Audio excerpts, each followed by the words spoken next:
Gostaria que você abrisse no livro de Lucas, capítulo 7, a partir do 36. Todos acharam? Quem achou, coloque a Bíblia na posição. Vamos fechar os nossos olhos, vamos colocar diante do Senhor neste momento, para que Ele venha falar conosco através da palavra dele. Amém? Então, Senhor, vem nesta manhã, porque nós estamos aqui para ouvir a Tua voz. Então, nós pedimos que não seja o homem a ministrar, não, Senhor, de forma alguma, mas que seja o Senhor a falar aos nossos corações e nos ensinar segundo a Tua vontade, a Tua palavra. Meu Deus, que a nossa vida possa estar no centro da Tua vontade, que os nossos olhos e ouvidos espirituais estejam abertos e atentos para, meu Deus, conhecer aquilo que o Senhor deseja nos ensinar nesta manhã.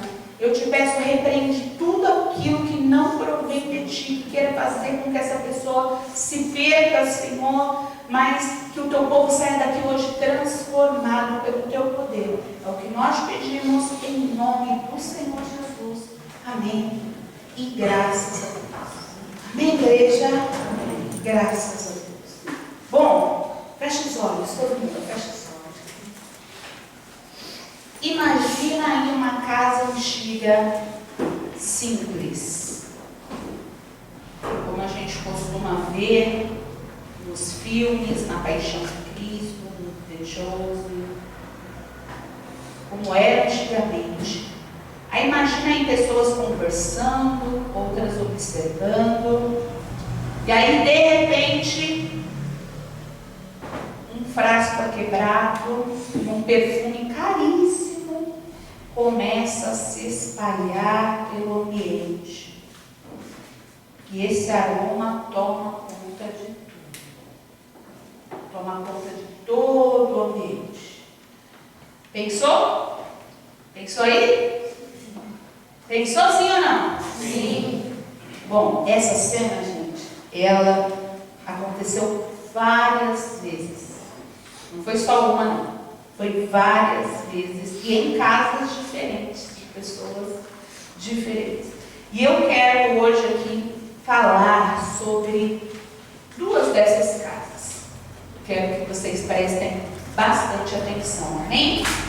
Diz assim a palavra. Um dos fariseus convidou Jesus para jantar.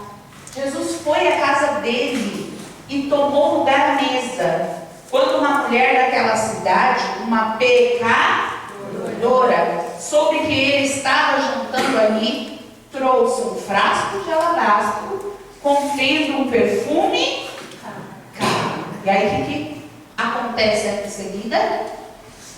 Em seguida, ajoelhou-se aos pés de Jesus, chorando. As lágrimas caíram sobre os pés dele, e ela os secou com o seu cabelo, e continuou a beijá-los e a derramar perfume sobre eles. Quando o fariseu que havia convidado Jesus viu isso, disse consigo: se este homem fosse profeta, saberia que tipo de mulher está tocando nele, porque ela é o quê? Uma pecadora. Olha que coisa. Olha o que aconteceu aqui. Jesus naquela casa, e aí, o que acontece? Vem essa mulher pecadora, entra, e ela derrama ali este perfume. Só que quando ela faz isso, ela começa a chorar e ela começa a ficar nos pés do Senhor. O dono da casa, que se chamava Simão, este homem, né? Este fariseu, ele, no coração, ele não falou, só no coração dele, ele olhou e falou assim: esse homem não é quem a gente estava achando que é, quem ele deve ser, porque ele não faz ideia da mulher que aqui está. Né? Não faz ideia da mulher. E aí, o Senhor Jesus, ele explica para ele, sabe? Ele fala para ele assim: olha, quem vai ser mais grato? Pensa aqui, ó, que por exemplo, Gabriel deve R$5. E aí, ó, a Isabela deve R$10.000. E aí, ele foi perdoado. Vamos perdoar a dívida dele. Vamos perdoar também a dívida de quem? Dela. Quem você acha que vai ser mais grato? Esse daqui vai falar assim, me perdoa, R$5, tá legal.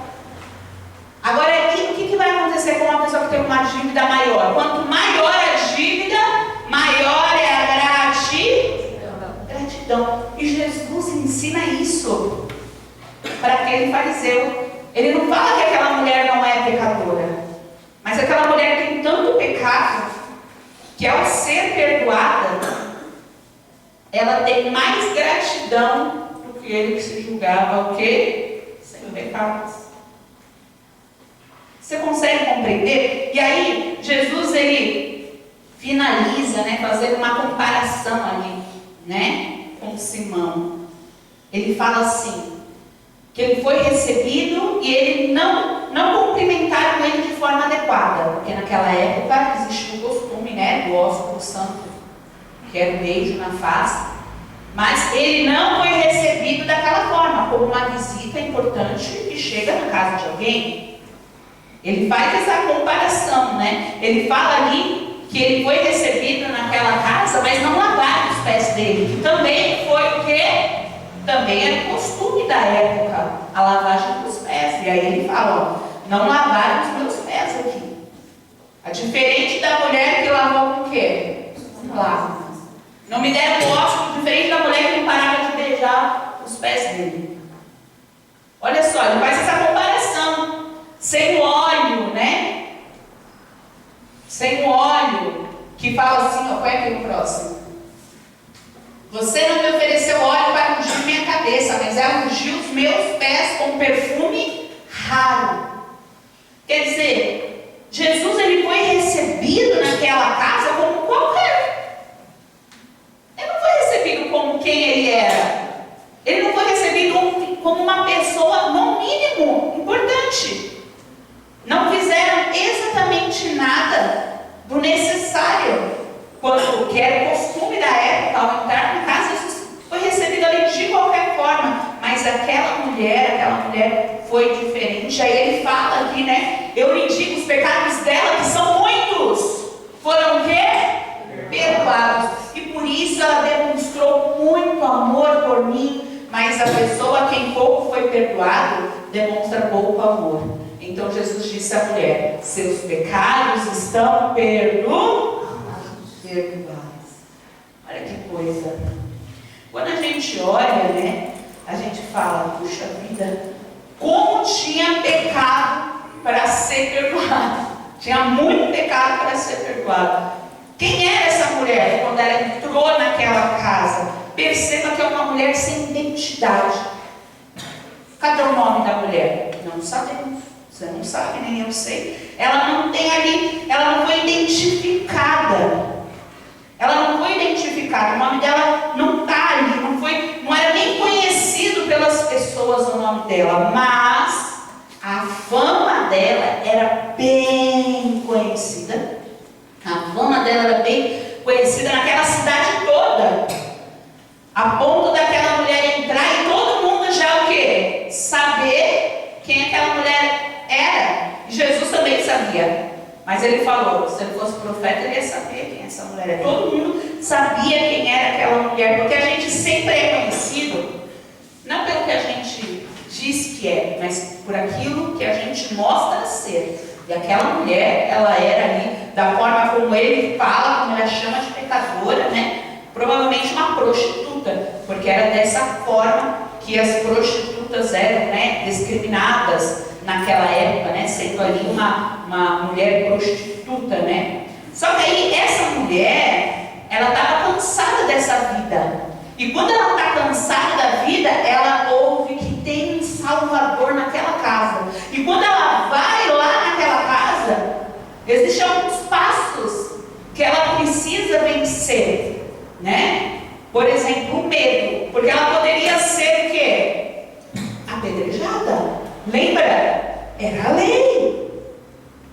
Uma mulher em pecado, ela era o quê? Apedrejada. Uma mulher que vivia ali na prostituição, no adultério, ela poderia ser apedrejada. Ela teve que vencer o medo para entrar. E aí ela entra chorando, ela lava os pés do Senhor Jesus com suas lágrimas, ela enxuga com os cabelos, ela usa o seu perfume, que provavelmente esse perfume não é igual hoje, naquela época era algo verdadeiro, uma essência verdadeira, caríssima. Provavelmente era a junção de tudo, de toda a vida dela. Então era aquele sacrifício, aquele perfume, era um sacrifício de toda uma vida que ela estava ali entregando a Jesus. E aí, essa passagem diz que ela faz isso, mas porque ela teve consciência, né? Do pecado, do perdão. Jesus fala aqui do amor, né? O foco aqui, gente, foi o arrependimento. Arrependimento, restauração, gratidão. Quando Jesus ele fala, seus muitos pecados foram perdoados, porque por isso ela muito que amou. Então o foco dessa passagem é o arrependimento, é a restauração e é a gratidão. Diferente do foco da passagem que eu vou mostrar para vocês agora, que está aqui, ó, em João. Olha só, aqui é outra história, em outra cidade, em outra casa. E diz assim: e prepararam um jantar para Jesus. Marta servia, enquanto Lázaro estava o quê? À mesa com ele. Então Maria pegou um frasco de nardo puro, né, que é o perfume, que era um perfume caro, e derramou sobre os pés de Jesus e os enxugou com os seus cabelos. Parece a mesma história, mas não é. Preste atenção nos detalhes. Próximo. E a casa encheu-se com a fragrância do perfume, mas um dos seus discípulos, Judas Iscariotes, que mais tarde iria traí-lo, fez uma objeção. Por que este perfume não foi vendido e o dinheiro dado aos pobres? Seriam, olha, já até calculou, hein? Ó, puxa vida, daria quantos? 300 denários. Olha só, ele até calculou. Mas olha toda essa história aqui que a gente acabou de ler. Compara com a outra. Aqui, gente, o contexto é outro. Aqui, nós estamos na casa de Lázaro, com Marta, Maria, que eram amigos e discípulos, né? De Jesus, seguidores de Jesus ali. Então, Maria aqui, ela não entra como a mulher pecadora. A palavra não fala, entrou uma mulher pecadora, não. Fala, e Maria, né? E Maria, porque ela já era discípula, ela já caminha com Jesus. Aí ela vai, ela derrama o perfume, ela unge os pés de Jesus, ela enxuga com seus cabelos, parecido com a outra, mas o foco aqui é diferente. O foco aqui é diferente. Deixa eu ver se eu coloquei o slide do foco, eu pulei. O foco aqui é adoração, amor e sensibilidade espiritual. Você lembra que o foco lá foi arrependimento, remissão? O foco lá foi uma coisa, aqui é outro foco. O foco aqui foi amor, adoração. Por que sensibilidade espiritual? Jesus, ele explica o sentido. Ele fala, ela fez isto para o dia do meu sepultamento. O que acontece? Faltavam só 6 dias para Jesus ser morto.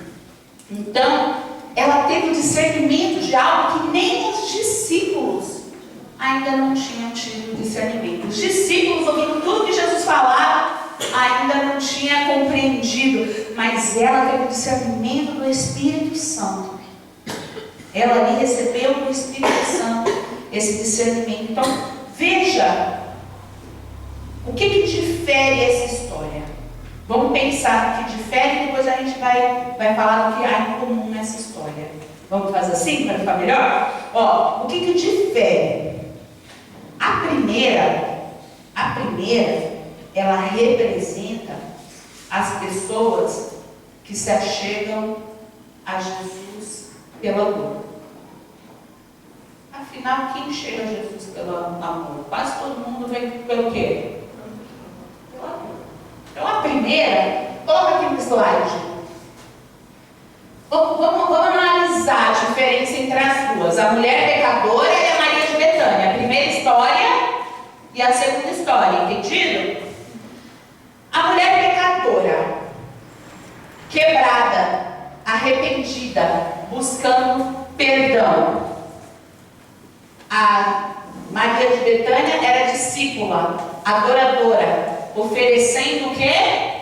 O seu melhor. A mulher pecadora, ela responde ao perdão recebido e à nova chance que ela tem. Ela responde ao perdão que Jesus deu. E aquela mulher saiu dali com uma chance de ser uma nova criatura.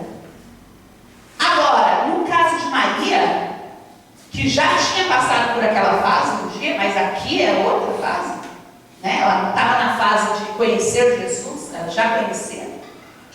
Ela responde ao amor e ao discernimento do Espírito Santo. Então já é diferente as duas. Você consegue entender que são mulheres completamente diferentes?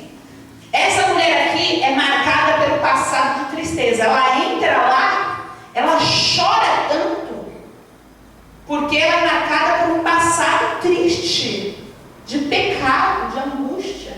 Mas aqui, Maria já tinha sido remida, né? Maria já tinha passado pela fase de conhecer o Senhor, ela já era uma adoradora, é diferente.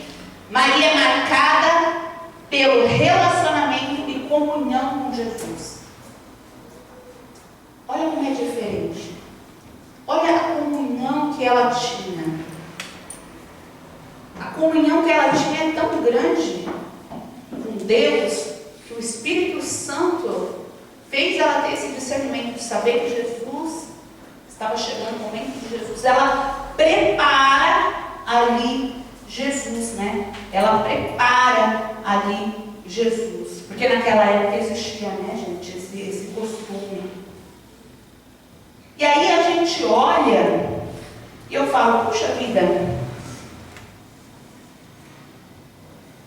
são diferentes, não são? Sim ou não? Mas também existem coisas iguais. Vou chamar de coincidência. Mas na verdade, da mesma forma que existem as diferenças existem, coloca aqui para mim, as principais coincidências entre essas duas histórias. Nas duas histórias, houve uma coisa chamada julgamento. Repete. Julgamento. Vamos pensar no que aconteceu nas duas histórias. Nas duas histórias aconteceu o julgamento. A mulher pecadora, ela foi julgada pelo erro do passado. Todo mundo sabe aqui o que essa mulher já fez.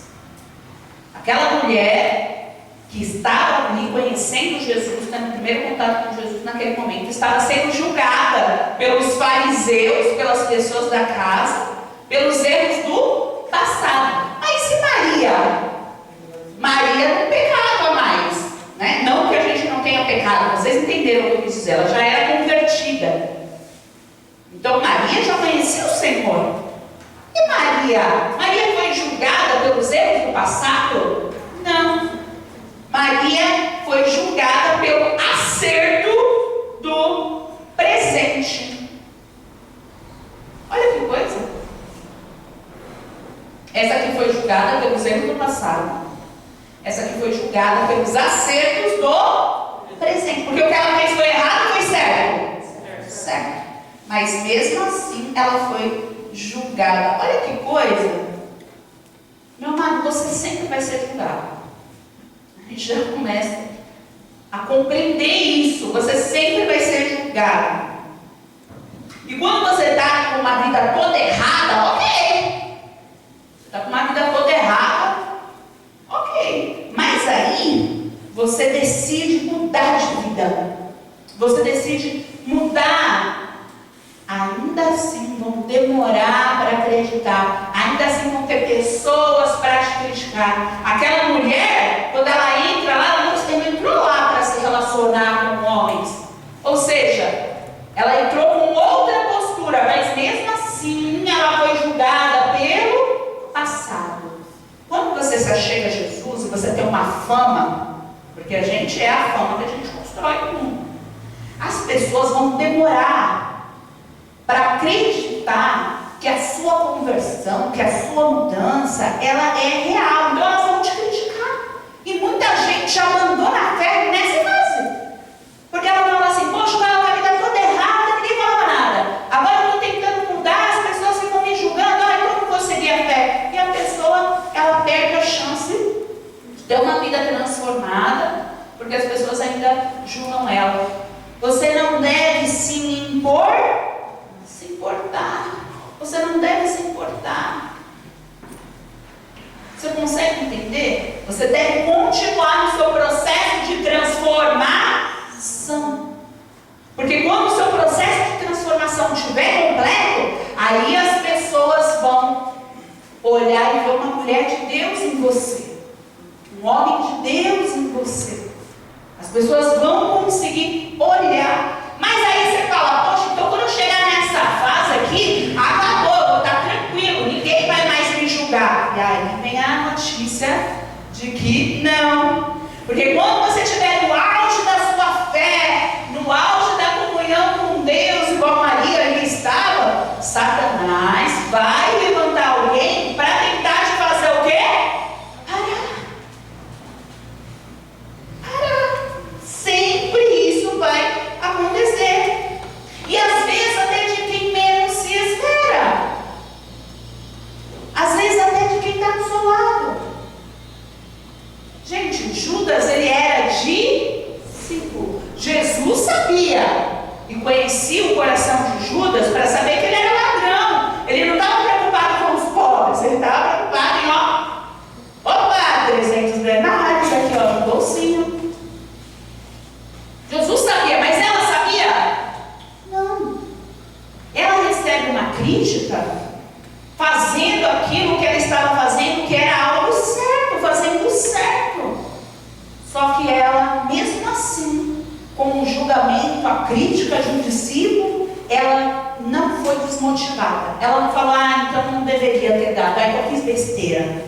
Você vê a história tomando esse rumo?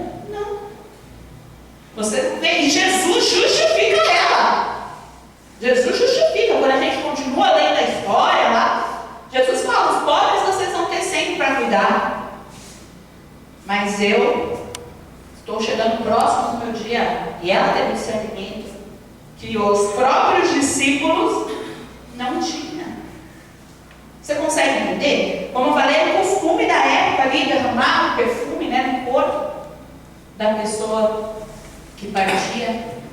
E ela já fez ali algo, movida pelo Espírito Santo. Ela preparou Jesus para aquele momento. Ela fez o certo. E mesmo assim, fazendo o certo, você pode ser julgado. Então você vai se importar com o julgamento? Se preocupe com o julgamento de Deus. Porque esse conhece exatamente o seu coração. Por isso que ele olhou lá o fariseu e falou, o fariseu não precisou falar, Senhor, você não sabe quem ela é. Não, ele falou aqui, na cabeça, no coração dele, ele falou. Jesus já sabia. Porque Jesus sabe de todas as coisas. Jesus sabe de todas as coisas. E aí, voltando, à comparação das duas histórias, a gente vê isso aqui, Quando encontramos Jesus, a gente está quebrado pelo pecado. Era assim que aquela mulher pecadora estava, quebrada pelo pecado. Quando recebemos o seu perdão, a gente fica quebrantados pelo amor. Era assim que Maria já estava. Porque ela já conhecia Jesus, já tinha sido remida. E ela estava quebrantada pelo amor. Você vê que a nossa vida é uma vida de ofertar e sacrificar ao Senhor. Desde o momento em que você tem o primeiro encontro até os demais momentos da sua vida. Ela já conhecia o Senhor e elas fizeram a mesma coisa. Só que ambas exalaram algo. Olha só. Uma representando a conversão, o perfume do arrependimento. E a outra representando a vida de quem já foi perdoado, que é o perfume da adoração. Se você se arrependeu e recebeu o perdão, você deve se tornar um adorador. Você não pode ser a pessoa que recebe perdão e não se torna um adorador. E o adorador não é uma coisa que você faz um dia na sua vida, vou adorar a Deus. Não. Adorador é quem você é. É a pessoa que vai adorar por toda a sua vida ao Senhor. Você entende? Não é? Você vai fazer uma adoração, você vai ser um adorador, é diferente. Tem gente que vem na igreja um dia e faz uma adoração, depois sai da igreja, se perde, volta. Ser o adorador é assumir o papel do transformado e agora vai adorar o seu Senhor e Salvador. Amém? As duas histórias, elas mostram que o coração que se derrama ao Senhor, ele nunca volta vazio. Presta muita atenção. Percebe o que aconteceu em ambas as histórias. O ambiente inteiro, a palavra diz isso, o ambiente inteiro se encheu com o perfume. Olha o que acontece. Parece um detalhe bobo, né? A não ser que seja algo mais importante do que isso. Parece só um detalhe. Naquele tempo, gente, reis, eles eram associados à fragrância. Porque, como eu falei, o perfume era algo totalmente caro. E aí, o cheiro, né, ele marcava a honra. E quando o rei passava, o cheiro do rei permanecia até quando ele ia embora. Até quando ele ia embora, o que acontecia? O cheiro do rei permanecia ali no ambiente. Era assim que funcionava. E aí, voltando para Jesus, tudo, né, apontava para a humilhação, que era o que Jesus ia passar, né, a humilhação e tudo mais. Mas Jesus, ele carregava a fragrância da realeza, porque ele é rei, ele é filho do rei, ele carregava nele ali. E Maria tem a sensibilidade de marcar esse momento. O que ela derramou permaneceu com ele em tudo que veio depois. A gente acompanhou tudo o que aconteceu até a morte dele, né? Mas esse perfume acompanhou o Senhor em tudo o que aconteceu. Os perfumes, eles eram fortíssimos. E ali acompanhou Jesus. É algo interessante, né? Que ambas fizeram o sacrifício de derramar os seus perfumes, que eram as suas ofertas pessoais. E aqueles perfumes que elas derramaram em Jesus também ficou onde? O perfume que elas entregaram ao Senhor inundou ali o ambiente e também ficou nelas esse perfume.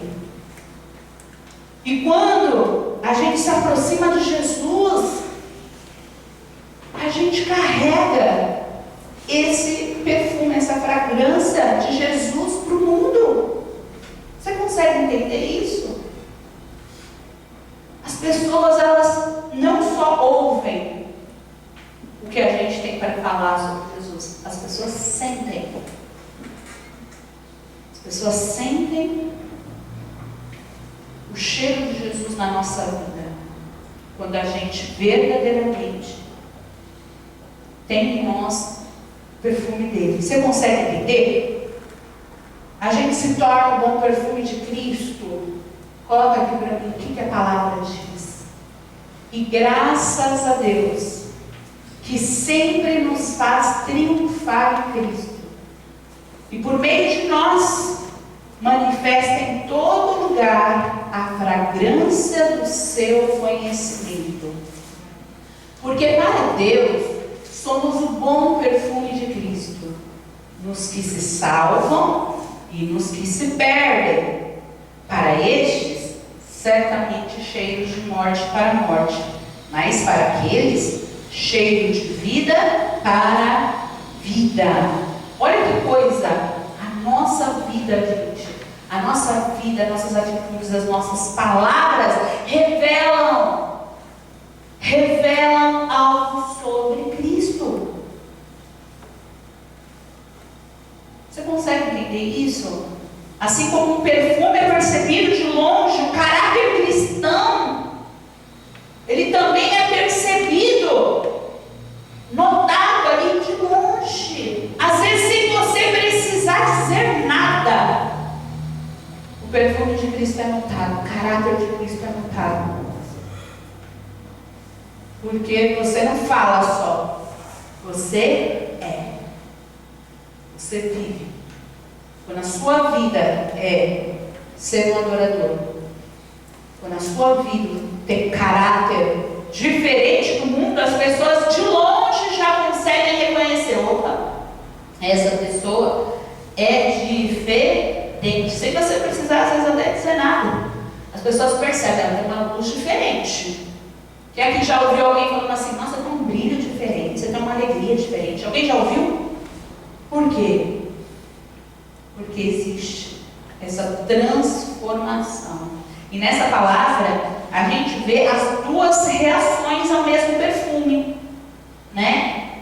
A mesma fragrância tem efeitos diferentes. Ele fala que para aquele que recebe a mensagem de Cristo, é um cheiro de vida. Agora, para quem rejeita, infelizmente, é o que? A fragrância da morte, o cheiro da morte. Ele faz essa comparação. Porque a nossa vida é exemplo.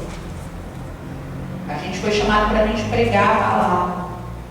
E existe essa comparação. Às vezes você está evangelizando alguém e você fala: puxa vida, não importa o que eu falo para a pessoa, e a pessoa parece que não enxerga. Já aconteceu? Gente, presta atenção. A conversão não depende apenas da mensagem que é passada. Hoje eu estou passando uma mensagem aqui para todos. Mas não depende só da mensagem que está sendo passada, mas da disposição do coração de quem ouve. Então, às vezes você fala: puxa vida, eu já falei tanto, evangelizei tanto, falei tanto de Jesus para essa pessoa, mostro Jesus, sou um bom exemplo para essa pessoa, e não tem jeito.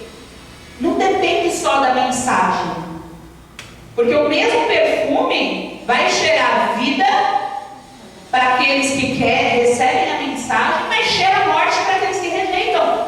Porque aquele que rejeita a mensagem, qual é o final? A morte.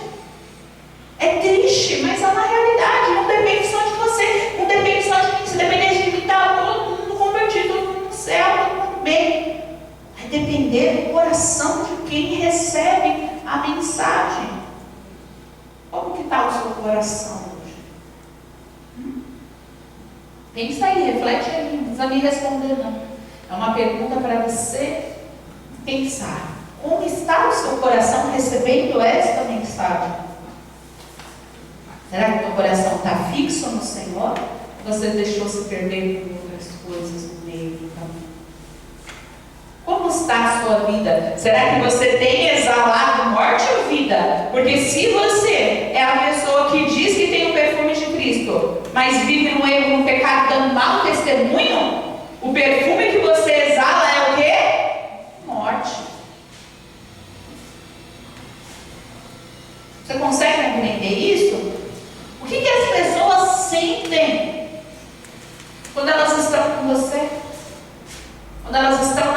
presença, o que as pessoas sentem?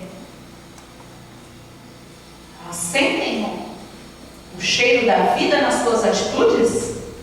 A fragrância de Cristo, da vida nas suas atitudes? Ou elas sentem a morte? Isso também faz toda a diferença. A gente precisa tomar a decisão de derramar nossa vida ao Senhor.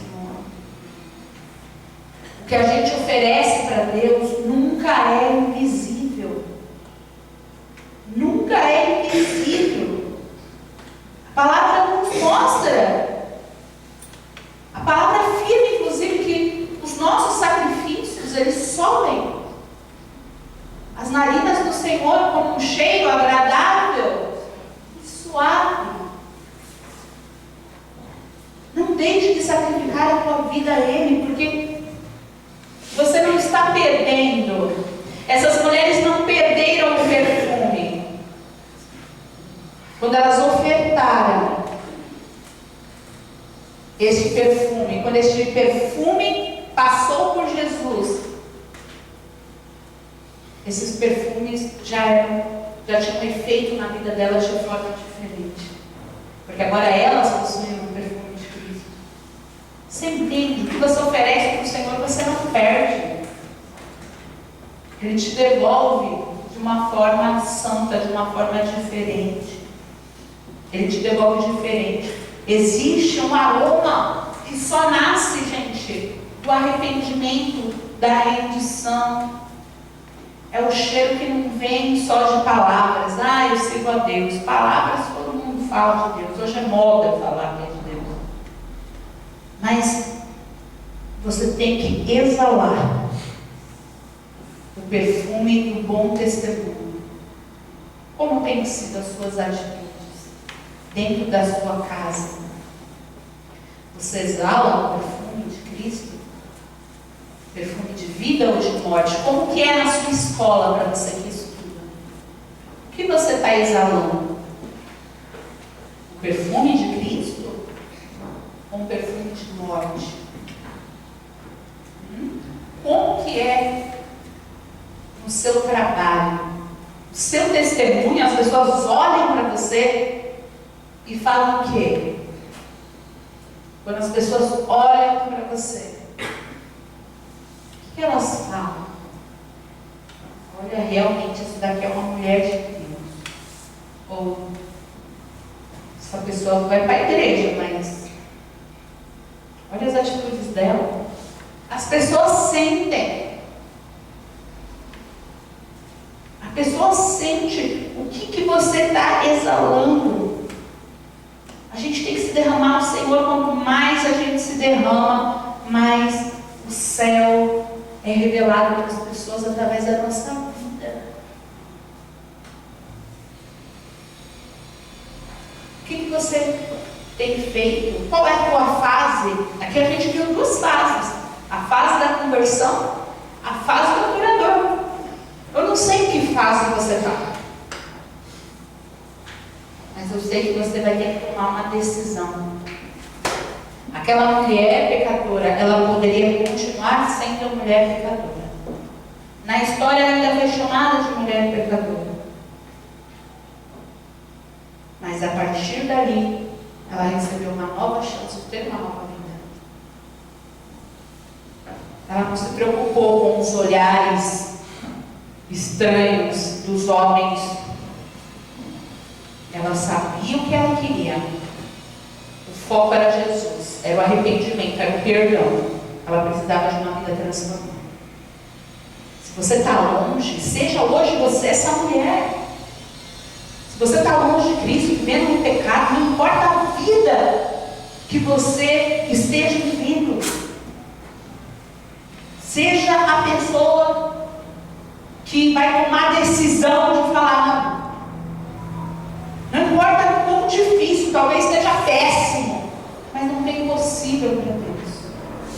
Tome a decisão de falar, não, você é essa mulher. Eu vou sair daqui transformada. E para você que está na fé, para você que já foi transformado, mas que está lutando, que já tenta se levantar, saiba, você é um adorador. Continue se sacrificando, continue se ofertando, dando a sua vida como oferta viva ao Senhor. Continue. Porque a sua adoração é a oferta, a sua adoração é o perfume agora. A sua adoração, você tem que entregar ao Senhor. Continue. A palavra fala que no final dos tempos o amor de quase todos vai se esfriar. E a gente está cada vez mais perto do fim. Significa que cada vez vai ter pessoas mais frias. Não se engane pensando que pessoas frias são pessoas que negam a Deus. Estou falando de pessoas frias. São pessoas que falam de Deus, que frequentam igrejas, que têm Deus na boca, mas não têm no seu comportamento, no seu estilo de vida, no seu caráter, no seu bom testemunho, nas suas decisões, nas suas escolhas. Cuidado, porque às vezes você pensa, não, eu jamais seria a pessoa que negaria a Cristo, pastora. Eu conheço muitos que com o nome de Cristo na boca, falando de Cristo, que é uma beleza. O que a pessoa faz? Mostra com atitude uma vida diferente daquilo que ela prega. Isso é a frieza. O resto, a pessoa não foi convertida. O amor que vai se esfriar é quem recebeu o amor. Aquele que não recebeu, continua lá. Nós não estamos falando sobre as pessoas no mundo, nós estamos falando sobre as pessoas de dentro da igreja. Porque não existe fora da igreja e dentro da igreja apenas. Existe fora da igreja, existe dentro da igreja convertido, dentro da igreja por aparência. Você entende? E esse por aparência é quem é frio, é quem se perde. Toma uma decisão. Hoje, nessa consagração, Deus colocou no meu coração. Hoje é uma conquistão impossível pela fé, né? Poxa, vamos conquistar a essência de Cristo. E a gente só conquista isso entregando. A gente entrega quem a gente é, a nossa oferta, e a gente recebe de Cristo o que Ele é. Amém, pessoal? É sobre isso. É sobre você tomar essa decisão, porque isso reflete em tudo. Ah, pastora, mas o conquistando impossível pela fé, não era que a senhora está falando sobre vida financeira? Eu falei. Porque é tudo. Porque você tem que ser o bom perfume em todo lugar. É no seu trabalho. Se você for o bom perfume no seu trabalho, você vai ser bem sucedido. Não tem segredo. Fala no seu lado, tem segredo? Se você for um bom perfume, você não vai ser bem sucedido no seu trabalho? Não vai ser próspero? Você é um bom perfume, então tudo que você faz, você exala o perfume de Cristo, você dá bom testemunho. Tudo que você faz como se fosse para Deus, você faz com amor, então você vai ser próspero. Na sua escola, ah, pastora, eu tenho dificuldade, não sou um bom aluno. Isso está prestes a mudar. Porque se você for o perfume de Cristo, você vai agora estudar. Você não vai ficar sem prestar atenção na aula, conversando conversa fiada, próximo de amizades que vão te levar para o buraco. Você vai sair daquele meio, daquela rodinha que te afastava do caminho de Deus. Você vai ser um bom perfume, acabou. Você vai ser bem sucedido na sua escola. Na igreja, a mesma coisa. Na sua casa, a mesma coisa. Tá ruim as coisas na sua casa? Vira um bom perfume de Cristo para saber o que acontece. E vira um bom perfume de Cristo. Tudo vai mudar. Mas permanece. Porque críticas, julgamentos, sempre vai acontecer. Vence quem permanece. Permanece naquilo que Deus colocou no seu coração. E aí você vai ver lá na frente o que vai acontecer. Quando você não desistir, quando você for o perfume de Cristo, por onde você passar, As pessoas olharem e falar assim, essa pessoa é diferente. Como essa pessoa ela